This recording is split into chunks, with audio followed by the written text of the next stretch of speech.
Hello guys, continue करते हैं C plus plus के इस कोर्स में। आज हम देखेंगे कि फंक्शंस कैसे वर्क करते हैं।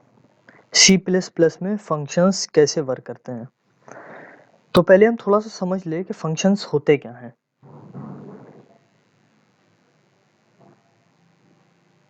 फंक्शंस ग्रुप ऑफ स्टेटमेंट्स होते हैं जो किसी एक टास्क को करते हैं, और हर प्रोग्राम में सी प्लस प्लस के हर एक प्रोग्राम में एक फंक्शन ज़रूर होता है जिसको हम मेन कहते हैं। और सबसे अच्छी बात ये है फंक्शन की कि हम इसको डिवाइड कर सकते हैं सेपरेट फंक्शंस में। हम इसको अलग अलग फंक्शंस में डिवाइड कर सकते हैं और इन फंक्शनों से अलग अलग तरह का टास्क करवा सकते हैं। अब एग्ज़ाम्पल हम ले लें कि हमारी कोई कंपनी है, उस कंपनी में अलग अलग काम होते हैं और हम ये चाहते हैं कि मेरे पास कोई ऐसी मशीन हो या ऐसी एप्लीकेशन हो, ये जिस एप्लीकेशन या मशीन से हम एक बार अगर उसको बना दें तो हम उससे बार बार अलग अलग काम करवाते रहें। तो उस जगह पर हम फंक्शंस का यूज़ करेंगे। क्यों? क्योंकि फंक्शन जो क्या करता है, हमारा फंक्शन हमारा एक बार जब बन जाता है तो वो अलग अलग टास्क को परफॉर्म करता है, यानी अलग अलग काम को परफॉर्म कर सकता है। तो चलिए अब देखते हैं कि फंक्शन कैसे वर्क करते हैं। मैं अपने विजुअल स्टूडियो कोड में आ गया और अब यहाँ से हम एक फाइल बना लेंगे tut8.cpp hash include iostream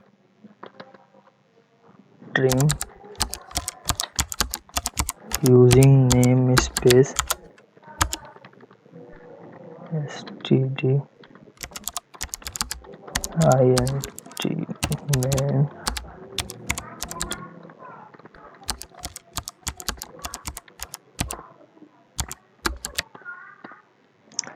जैसा कि अभी हमने आपको बताया कि हर एक सी प्लस प्लस प्रोग्राम में एक फंक्शन तो ज़रूर होता है।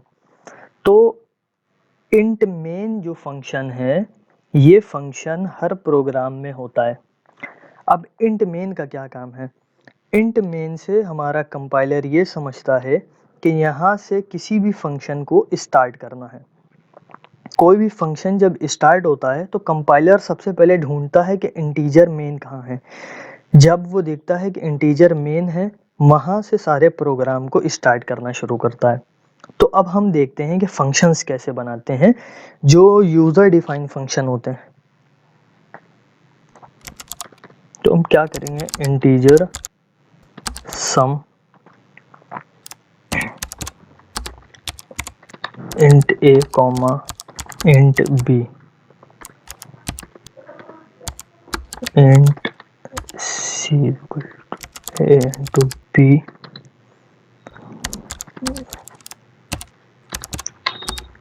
Return c. अब हमने क्या करा, अब हमने यहाँ पर एक इंटीजर टाइप का सम बना दिया। जो फंक्शंस होते हैं वो कुछ आर्ग्यूमेंट्स पास करते हैं, तो हमने इंटीजर टाइप का एक सम बना दिया। उसमें क्या करा, उसमें हमने दो इंटीजर पास करवा दिए, इंटीजर ए, इंटीजर बी।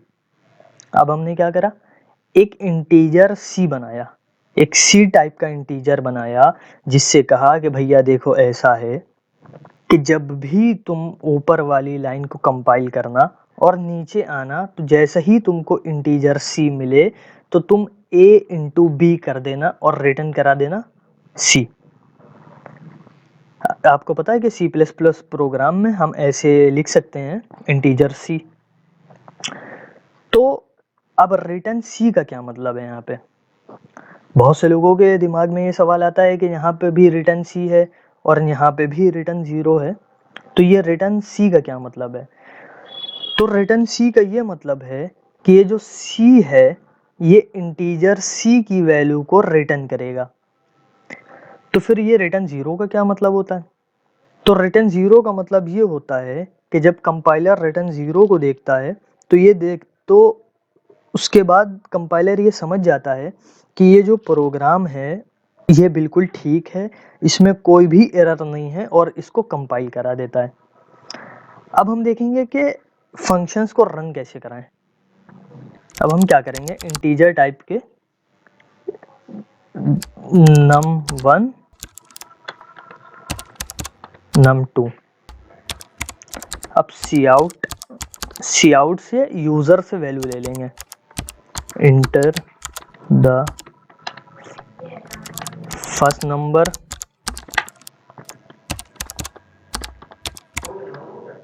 हम यूजर से कहेंगे, देखिए यूजर हमको अपना पहला नंबर दो, और हम सी इन को कहेंगे कि तुम ये नंबर की वैल्यू स्टोर कर लो।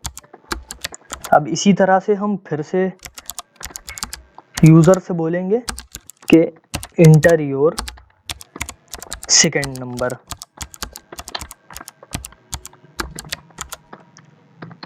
और फिर हम सी इन को बोलेंगे कि num2 जो है उसमें ये वैल्यू स्टोर कर दो।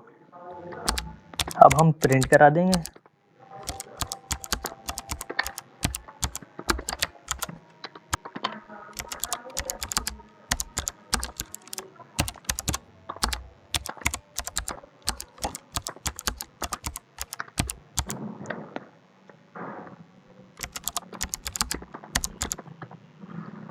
अब हमने यहाँ पर किया क्या, अब हमने यहाँ पर आर्गुमेंट पास करा दिया सम का, num1 और num2।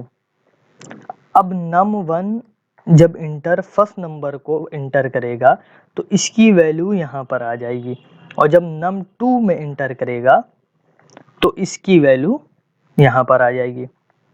अब ये क्या करेगा, जो इंटीजर टाइप है वो कहेगा भैया देखो ऐसा है कि num1 की जो वैल्यू है वो इंटीजर a हो जाएगी। क्यों? क्योंकि यहाँ पर हमने फंक्शन को पास कराया था, और num2 की जो वैल्यू है वो int b हो जाएगी। फिर कंपाइलर जब नीचे वाली लाइन रीड करेगा तो देखेगा कि यहाँ पर एक int c बना हुआ है जो कह रहा है कि a को मल्टीप्लाई करा दो b से और रिटर्न करा दो c की value.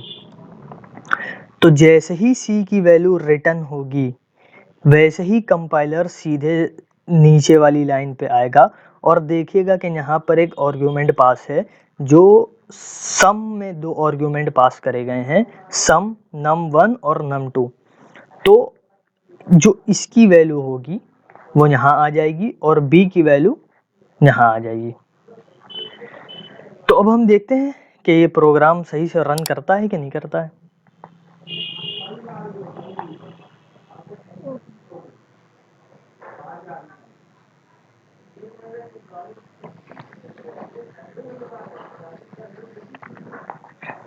Two into 5, your answer is 10। चलिए इसी प्रोग्राम को किसी बड़े नंबर के लिए देख लेते हैं।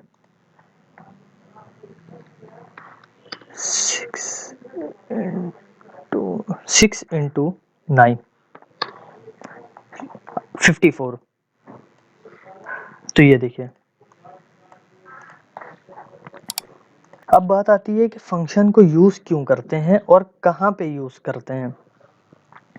तो जैसा कि हमने आपको बताया, फंक्शन का यूज हम जब करते हैं जब हमको किसी एक चीज में अलग अलग काम करवाना होता है, तब हम फंक्शन का यूज करते हैं।